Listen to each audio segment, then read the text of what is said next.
Hi viewers, welcome to Sri Bharati Technologies Software and Accounting Training Institute, and also welcome to Sri Tally Tutorials YouTube channel. I am Bharati. ఈరోజు వీడియోలో నేను important topic గురించి explain చేయబోతున్నాను. చాలామంది confuse అవుతుంటారు. What is financial year, what is assessment year, financial year versus assessment year. So financial year అంటే ఏంటి, assessment year అంటే ఏంటి, వాటికి డిఫరెన్స్ ఏంటి. సో చాలామంది ఇన్కమ్ ట్యాక్స్ ఫైల్ చేసేటప్పుడు ఈ రెండు ఇయర్స్కి కన్ఫ్యూజ్ అవుతూ ఉంటాము. ఈవెన్ అప్పుడప్పుడు నేను కూడా కన్ఫ్యూజ్ అవుతూ ఉంటాను యాక్చువల్గా చెప్పాలంటే. విత్ ఎగ్జాంపుల్స్తో ఫినాన్షియల్ ఇయర్ అంటే ఏంటి, అసెస్మెంట్ ఇయర్ అంటే ఏంటో తెలుసుకుందాము. మనం first of all income tax గురించి నేర్చుకునే ముందు, ఇన్కమ్ ట్యాక్స్ క్యాలిక్యులేషన్ చేసే ముందు, అమౌంట్ పే చేసే ముందు కంపల్సరీ మనం ఫినాన్షియల్ ఇయర్ అంటే ఏంటి, అసెస్మెంట్ ఇయర్ అంటే ఏంటో దాని గురించి తెలుసుకోవాలి. సో వీడియోస్ని చివరి వరకు చూడండి. ఛానల్ని సబ్స్క్రైబ్ చేసుకోండి, లైక్ చేయండి, షేర్ చేయండి. సో నెక్స్ట్ ఇక్కడ ఫినాన్షియల్ ఇయర్ అంటే ఏంటి, అసెస్మెంట్ ఇయర్ అంటే ఏంటి. మనం ఫినాన్షియల్ ఇయర్ని షార్ట్కట్ ఫామ్లో ఎఫ్ఐ అంటాము, అసెస్మెంట్ ఇయర్ని ఏవై అంటుంటాము. విత్ ఎగ్జాంపుల్తో తెలుసుకుందాం. First of all, what is financial year? A financial year FY is the period between 1st April and 31st March. So actually మనకి financial year అనేది ఎప్పుడు 1st ఏప్రిల్కి start అవుతుంది, 31st మార్చ్కు end అవుతుంది. దాన్నే మనం financial year అని కూడా అంటాము. నెక్స్ట్ ఇంకొక డెఫినేషన్ కూడా ఉంది మనకి. The accounting year in which you earn an income. Accounting ఇయర్లో నువ్వు ఇన్కమ్ ఎర్న్ చేసే ఇయర్నే ఫినాన్షియల్ ఇయర్ అంటామండి. The accounting year in which you earn an income. Next, what is the assessment year? AY. The assessment year is the year that comes after the financial year. So financial year తర్వాత వచ్చేదాన్ని మనం assessment year అంటాము. This is the time in which the income earned during financial year is assessed and taxed. మనము accounting ఇయర్లో అంటే financial ఇయర్లో ఎంత income అయితే ఎర్న్ చేసామో దానికి ట్యాక్స్ అనేది మనం అసెస్మెంట్ ఇయర్లో పే చేయాల్సి వస్తుంది. Both financial year and assessment year start on 1st April. మనకి ఫినాన్షియల్ ఇయర్ అయినా అసెస్మెంట్ ఇయర్ అయినా 1st ఏప్రిల్కే స్టార్ట్ అవుతుంది and end on 31st March. 31st మార్చ్కి ఎండ్ అయిపోద్ది. ఫర్ ఎగ్జాంపుల్ ఇక్కడ నేను ఒక ఎగ్జాంపుల్ ఇచ్చాను.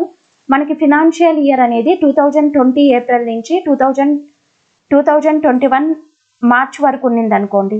దీని అసెస్మెంట్ ఇయర్ వచ్చి 2021 ఏప్రిల్ నుంచి 2022 మార్చ్ వరకు ఉంటుంది. So that is the financial year. మన ఫినాన్షియల్ ఇయర్ అనేది 2020-21 అనుకుంటే దాని తర్వాత వచ్చే ఇయర్ 21-22 మనకి అసెస్మెంట్ ఇయర్ అవుతుంది. సో నెక్స్ట్ దీనికి డిఫరెన్స్ ఏంటి? మనం ఇన్కమ్ ట్యాక్స్ క్యాలిక్యులేట్ చేసేటప్పుడు, ఇన్కమ్ ట్యాక్స్ పే చేసేటప్పుడు ఇవి ఎక్కువగా యూజ్ చేస్తుంటాము. మనము ఫినాన్షియల్ ఇయర్, అసెస్మెంట్ ఇయర్ కరెక్ట్గా సెలెక్ట్ చేసుకోవాలి. సో లేకపోతే టోటల్ మనకి ప్రాబ్లం అయ్యే ఛాన్సెస్ ఉంటాయి. డిఫరెన్సెస్ ఏంటి? Many tax payers get confused between the financial year and assessment year. So చాలామంది ఇంతకు ముందు మనం చెప్పుకున్నట్టుగా ఈ పాయింట్ దగ్గర కన్ఫ్యూజ్ అవుతూ ఉంటాము. దే ఆఫ్టర్ నెక్స్ట్ ఇక్కడ నేను ఎగ్జాంపుల్స్ మెన్షన్ చేశాను ఫినాన్షియల్ ఇయర్కి. సో అసెస్మెంట్ ఇయర్ అంటే ఏంటి, ఫినాన్షియల్ ఇయర్ అంటే ఏంటి, కొన్ని ఎగ్జాంపుల్స్ కూడా ఇచ్చాను. Assessment year and financial year recent years తీసుకున్నాం ఇక్కడ. ఫస్ట్ ఇక్కడ పీరియడ్ అండి, 1st April 2021 to 31st March 2022. Financial year వచ్చి మనకి 21 to 22. దీని అసెస్మెంట్ ఇయర్ వచ్చి 22 to 23 అండి.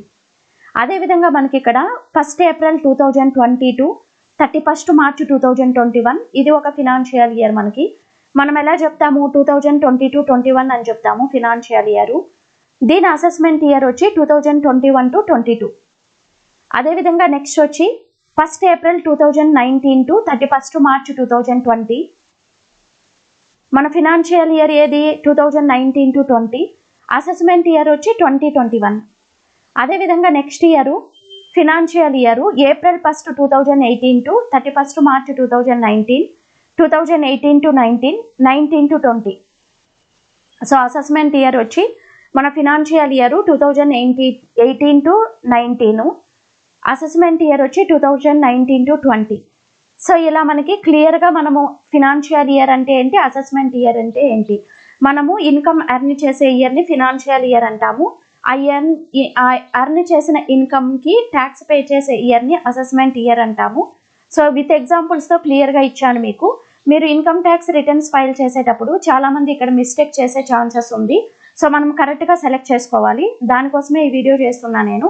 సో ఇది మనం ఇన్కమ్ ట్యాక్స్ నేర్చుకోవాలన్నా, రిటర్న్స్ ఫైల్ చేయాలన్నా బేసిక్ థింగ్ ఇది మనకి. నెక్స్ట్, సో మీకు డిఫరెన్సెస్ ఫినాన్షియల్ ఇయర్ అంటే ఏంటి, అసెస్మెంట్ ఇయర్ అంటే ఏంటి క్లియర్గా అర్థమైంది అనుకుంటాను.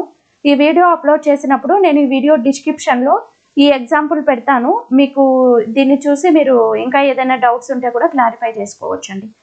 సో ఫినాన్షియల్ ఇయర్ అంటే ఏంటి, అసెస్మెంట్ ఇయర్ అంటే ఏంటి, డిఫరెన్స్ ఏంటి మనం క్లియర్గా తెలుసుకున్నాము. సో ఈ ఇన్ఫర్మేషన్ అనేది వర్క్ చేసేటప్పుడు చాలా మందికి యూజ్ అవుతుంది కాబట్టి వీడియోస్ని షేర్ చేయండి, లైక్ చేయండి. Thank you for watching.